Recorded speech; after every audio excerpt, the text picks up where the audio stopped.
Here we have the Ford Focus on a 64 plate. I'm going to start off by showing you around the outside of the car, and then we'll hop in and run through some controls on the inside. From the outside though, you can see it's a 5-door car with alloy wheels and tinted windows. We're going to start off inside the boot area first of all. As we approach the back of the car, you can see we have reversing sensors. Plenty of boot space along with that 60/40 split folding rear seat should you wish to increase this space even further again. Okay, so we're just going to work our way back around to the front of the car. And then, as I mentioned, we'll hop in and run through some controls from there. Just briefly before we climb in, I think it's well worth seeing the interior from this exterior point of view. There's plenty to run through on the dashboard, so let's hop in and we'll do that now.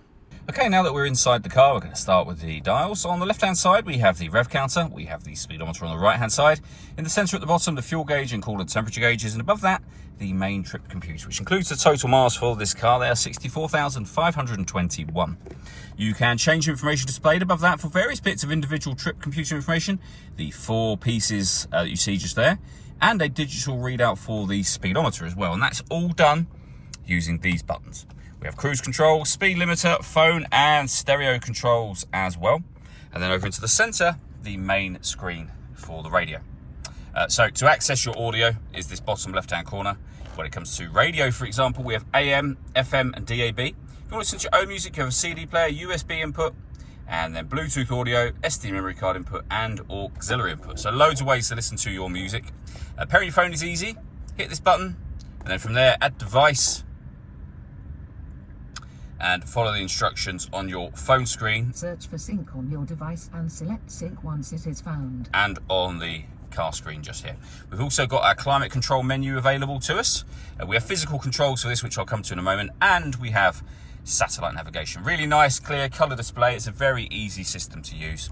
We have the CD player, main volume for the stereo, and then dual zone climate control. You can adjust the passenger temperature, driver temperature. You can increase decrease the fan speed.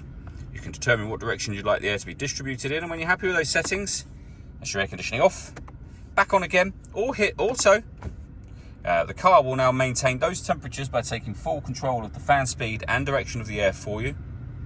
You can override that manually whenever you wish to. You can see auto has gone off. You can put it back on your own settings here. We have a USB input, 12-volt charging socket. This button turns off the stop and start. This car is designed to cut out when it's stationary in traffic to save you fuel. The system is off when that light shows. And we have a 6-speed manual gearbox, as you can see. All that leaves me to say is thank you for taking the time to watch this video. If you'd like to come and see the car for yourself and have a test drive, please feel free to give us a call here at Surrey Specialist Cars. We'd love to hear from you soon.